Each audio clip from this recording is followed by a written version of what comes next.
श्री स्वामी समर्थ. जय जय स्वामी समर्थ. आता पौष महिना चालू झाला आहे, तर दर रविवारी हे व्रत तुम्ही करायला हवं. ते म्हणजे आदित्य रानूबाईंचं व्रत. आदित्य रानूबाईंचं व्रत करत असताना त्यांची एक कथा वाचावी लागते. तीच कथा आपण या व्हिडिओमध्ये ऐकणार आहोत.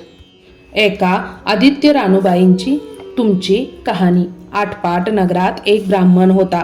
तो नित्य समिधा, फुलं, दुर्वा आणावयास रानात जात असे.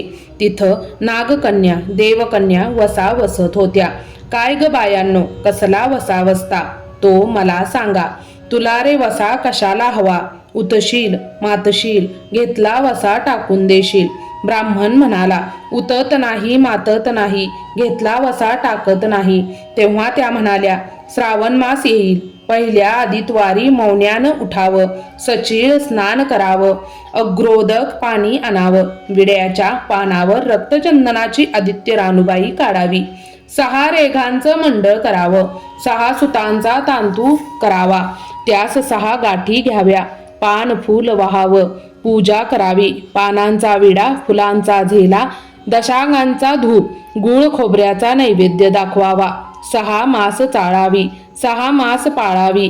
माघी रथसप्तमी संपूर्ण करावं. संपूर्णास काय करावं? गुळाच्या पोळ्या, बोट्यावयांची खीर, लोण कढ तूप, मेहुण जेवू सांगावं. असेल तर चिरचोळी द्यावी, नसेल तर जोड गळसरी द्यावी, नसेल तर 2 पैसे दक्षिणा द्यावी आणि आपल्या वशांचं उद्यापन करावं. असा वसा ब्राह्मणानं केला. त्याला सूर्यनारायण प्रसन्न झाला. भाग्यलक्ष्मी आली. तेव्हा राजाच्या राणीनं ब्राह्मणास बोलावून धाडलं. ब्राह्मण जाते वेळीस भिवू लागला, कापू लागला. तेव्हा राजाच्या राणीनं सांगितलं की भिवू नका, कापू नका, तुमच्या मुली आमच्या येथे द्या. आमच्या मुली गरिबाच्या तुमच्या घरी कशा द्याव्या? दासी कराल, बटकी कराल. राणी म्हणाली, दासी करीत नाही, बटकी करीत नाही, राजाची राणी करू, प्रधानाची राणी करू. मार्गेश्वराचा महिना आला. ब्राह्मणानं लगीन करून मुली दिल्या. एक राजाचे घरी दिली, एक प्रधानाचे घरी दिली. गेल्या पावली मुलींचा समाचार घेतला नाही. 12 वर्षांनी समाचारास ब्राह्मण निघाला. राजाच्या घरी गेला. लेकीनं बसायला पाट दिला, पाय धुवायला पाणी दिलं. बाबा बाबा, गुळ खा, पाणी प्या. गुळ खात नाही, पाणी पित नाही. माझी कहाणी करायची आहे, ती तू ऐक. तुझी कहाणी ऐकायला मला काही वेळ नाही. राजा पारधीला जाणार आहे, त्याला जेवायला उशीर होईल. तोच त्याचे मनात राग आला. तेथून निघाला, प्रधानाच्या घरी गेला. तिनं पाहिलं आपला बाप आला म्हणून बसायला पाट दिला, पाय धुवायला पाणी दिलं. बाबा बाबा, गुळ खा, पाणी प्या. गुळ खात नाही, पाणी पित नाही. माझी कहाणी करायची आहे, ती तू अगोदर ऐक. तुझी कहाणी नको ऐकू तर कोणाची ऐकू? घरात गेली. उतरंडीची 6 मोते आणली. 3 आपण घेतली, 3 बापाच्या हातात दिली.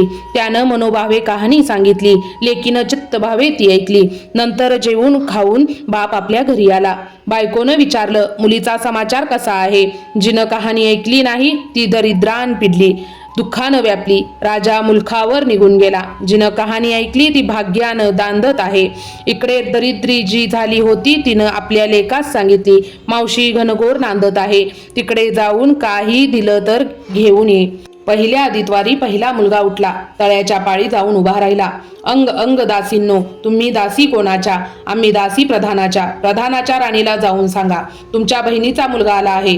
कसा आला आहे, काय आला आहे? फाटकं नेसला आहे, तुटकं पांघरला आहे, तळ्याच्या पाळीला उभा राहिला आहे.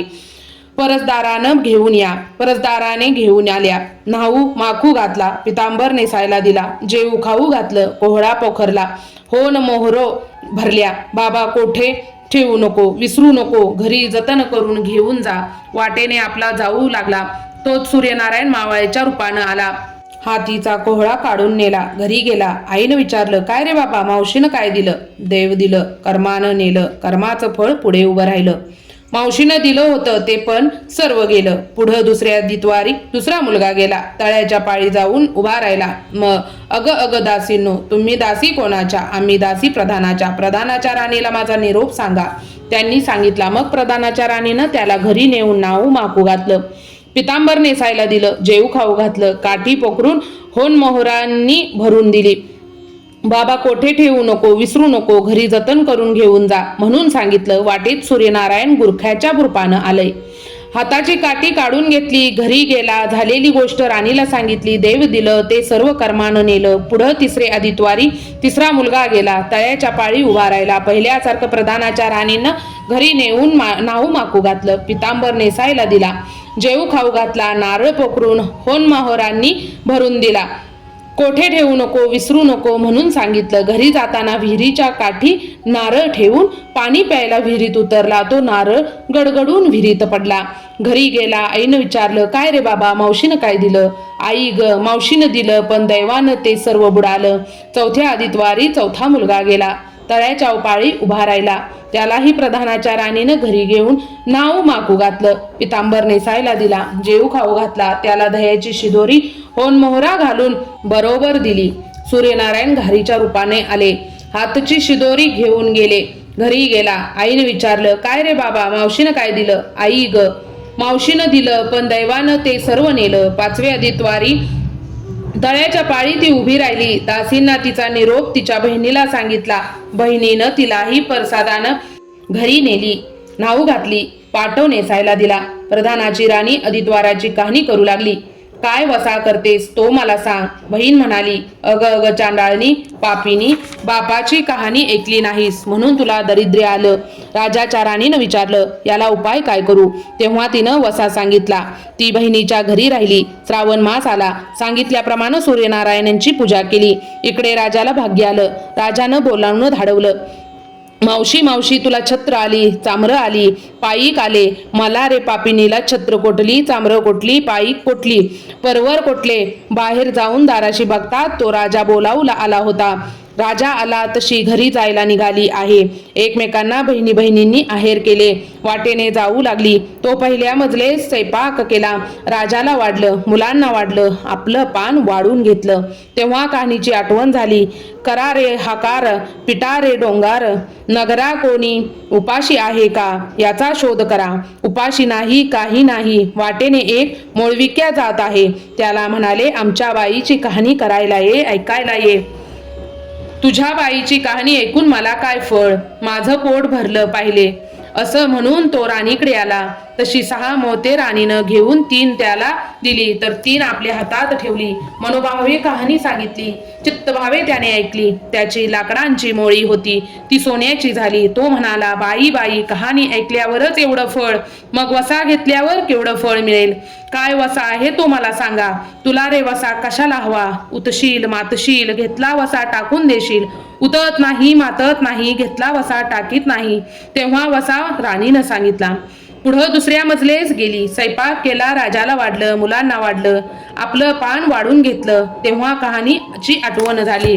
करा रे हकारा, पिटा रे डोंगारा, नगरातून कोणी उपाशी आहे का, याचा शोध करा. उपाशी नाही, काही नाही. माळ्याच्या मळा पिकत नाही, विहिरीला पाणी लागत नाही.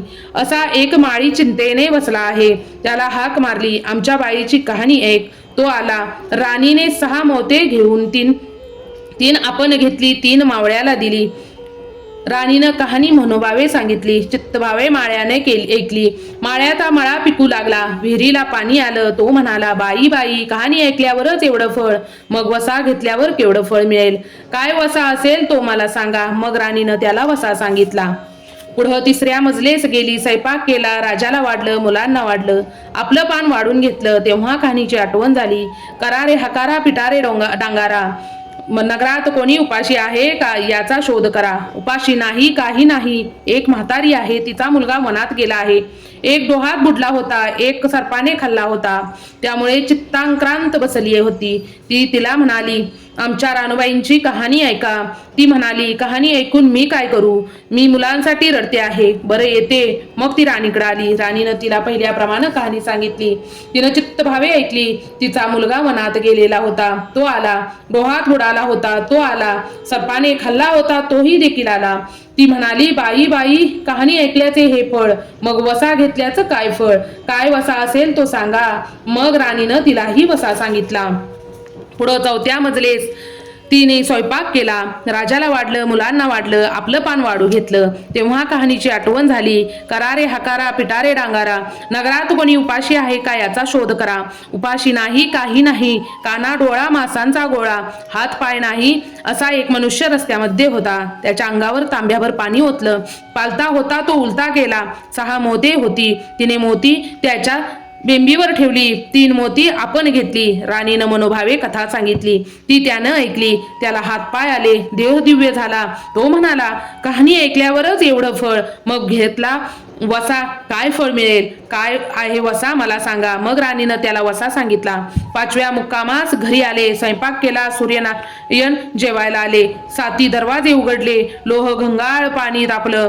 षडोपचार पक्वान जेवायला केली. सूर्यनारायण भोजनास बसले. त्यांना पहिल्या घासास केस लागला. ते म्हणाले, अगं ग, कोणा पापिनीचा केस आहे? राजाच्या राणीला 12 वर्ष दरिद्र आलं होतं. तिनं आदितवारी वळचणी खाली बसून केस विंचरले होते. काळ चवाळ डोळींचा केस, वळचणीची कडी, डाव्या खांद्यावरून वेशी बाहेर टाकून दे. राजाच्या राणीला सूर्यनारायणाचा कोप झाला. तसा कोणाला होऊ नये. ब्राह्मणाला, मोळी विक्याला, राजाच्या राणीला, माळ्याला, म्हातारीला, काना डोळा मासांचा गोळा, इतक्यांना जसा सूर्यनारायणांचा प्रसन्न झाले तसा तुम्हा आम्हा हो. ही 60 उत्तराची कहाणी 5 उत्तरी सुफळ संपूर्ण.